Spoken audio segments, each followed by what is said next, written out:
Los primeros ministros de las repúblicas populares de Donetsk y Lugansk ganan los comicios organizados por las autoridades de esas regiones del este ucraniano. Las comisiones electorales destacan la tranquilidad y la transparencia en que transcurrieron las votaciones. Gonzalo Guancha ha seguido de cerca el proceso y nos cuenta más en directo. Hola Gonzalo, cuéntanos cuáles son los datos más destacados de estas elecciones. Unas elecciones que transcurrían ayer en una jornada que terminaba con el recuento de votos, pero también hay que apuntar que terminaba desafortunadamente con el repunto de la violencia y bombardeos en la zona norte de Donetsk, aquí en las inmediaciones del aeropuerto. Las renovadas autoridades políticas tendrán que hacer frente a una difícil gestión, pero al menos esas autoridades políticas ya tienen nombre y cargo y han sido escogidas en estas elecciones que no han deparado sorpresas en las elecciones de los líderes y los representantes legislativos. Aquí en Donetsk, el primer ministro Zakharchenko obtenía el respaldo de más de un 70% de los votos, mientras que en las agrupaciones legislativas el Partido de la República de Donetsk obtenía más de 660.000 papeletas. Según los datos de la Comisión Electoral, en estos comicios participaban en Donetsk más de 1 millón de personas, de ellas más de 100.000 lo hacían a distancia o bien por vía telemática por internet o bien en algunas de las comisiones electorales habilitadas en las provincias rusas, donde recordemos hay miles de desplazados debido a la crisis ucraniana. Por otro lado, en Lugansk tampoco ha habido sorpresas. El actual líder de la República Popular, Volodymyrsky, obtenía un 63% de respaldo y la Asociación por la Paz de Lugansk obtenía más del 69%. Hay que destacar también la ausencia de incidentes a pesar del clima de inseguridad que en la jornada previa destacábamos de estas elecciones. Así lo han confirmado los diferentes observadores internacionales que han realizado labores de monitoreo en esta jornada electoral en la recién conformada Asociación para la Seguridad y la Cooperación Europea, la ASCE, que es la alternativa a la OSCE, que no llevó a cabo labores de monitoreo en estos comicios que han sido definidos por estos observadores como ejemplares y democráticos. Gonzalo, ¿y qué reacciones tenemos al respecto de los resultados?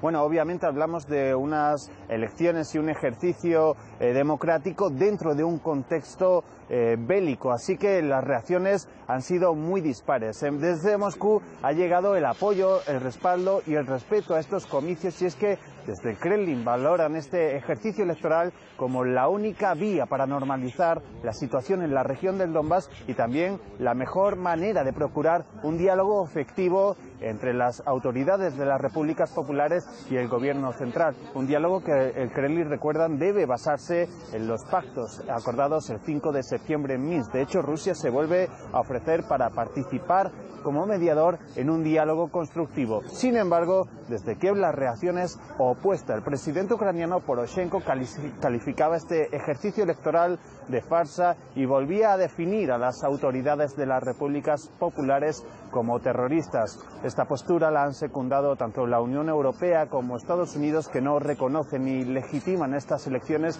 que han definido además como un obstáculo para la paz. De hecho, la diplomacia europea volvía a deslizar la posibilidad de nuevas sanciones económicas contra Moscú por haber apoyado estos comicios. Sin embargo, desde el Kremlin recuerdan que las medidas económicas son ineficaces. No obstante, más allá de la controversia que ha despertado este ejercicio electoral, hay que decir que Donetsk y Lugansk afrontan con una nueva perspectiva política una situación muy frágil para los ciudadanos. En la siguiente crónica les mostramos cómo se vivió la jornada en esta región. Los bombardeos y los movimientos de soldados de las repúblicas populares y Kiev se daban el domingo un respiro. La celebración de elecciones parlamentarias y a los líderes en Donetsk y Lugansk, más allá de la controversia desbocada por la fecha de celebración y su legitimidad, suponen una esperanza para los millones de habitantes del Donbass que viven en un campo de batalla. La celebración de estas elecciones supone una ruptura total con la rutina de los ciudadanos de Donetsk, que hoy han cambiado el sonido de las bombas por el sonido de la música y las celebraciones folclóricas, y también el paisaje de la ciudad con una oferta de mercados callejeros de bienes básicos, alimentos muy necesarios a precios simbólicos. Y es que los cambios políticos y la proximidad de una guerra que cada día se siente y padece en Donetsk mantiene a sus vecinos en una existencia precaria. Hortalizas y verduras son hoy por hoy un bien preciado para miles de civiles que solo esperan que estas elecciones traigan verdadera estabilidad y normalidad. Me fui a Rusia pero regresé. Aquí se quedó mi padre. Quiero vivir en casa en Donetsk. Quiero vivir tranquilamente. Esperemos que todo mejore. Gracias a Dios ahora alguien nos escuchará cuando tengamos una república y todo se arreglará. A media jornada, la Comisión Electoral destacaba la legalidad y transparencia de estos comicios. Además, más allá de la frontera con Rusia, con 370.000 desplazados, también se habilitaron comisiones que se suman a las más de 450 mesas electorales. El grado de participación, con más de un 60%, podría haber sido mayor sin el clima de inseguridad existente. Kiev está impidiendo la libre circulación de los votantes en la República Popular de Donetsk. Los militares han bloqueado las vías de acceso en los territorios temporalmente controlados por el ejército. Eso dificulta y disminuye la participación. Pero en general estamos contentos con el resultado de los comicios y esperamos que sea aún mejor. La guerra y las armas han estado muy presentes en los comicios. En Donetsk se oían explosiones y combates en la jornada previa de reflexión y las autoridades locales reforzaban la vigilancia de los autodefensas. Pero la celebración de estas elecciones no oculta la atmósfera de guerra en la que viven ciudades como Donetsk. Esta es la escuela número 33 que está en el centro del populoso barrio de Leninsky, una zona que normalmente sería un punto neurálgico en la celebración de unas elecciones. Sin embargo, hoy aquí no encontramos ni rastro de eso, ya que la guerra solo ha dejado destrucción a su paso. De hecho, la elección de Zaharshenko y Plotnitsky como líderes para el futuro Donbass solo ha provocado más distanciamiento con Kiev. Poroshenko calificaba la jornada electoral de farsa y en la periferia norte de Donetsk, a la conclusión de los comicios, arrancaban los bombardeos. Un mensaje y reacción muy distintos a los que mandaba el Donbass.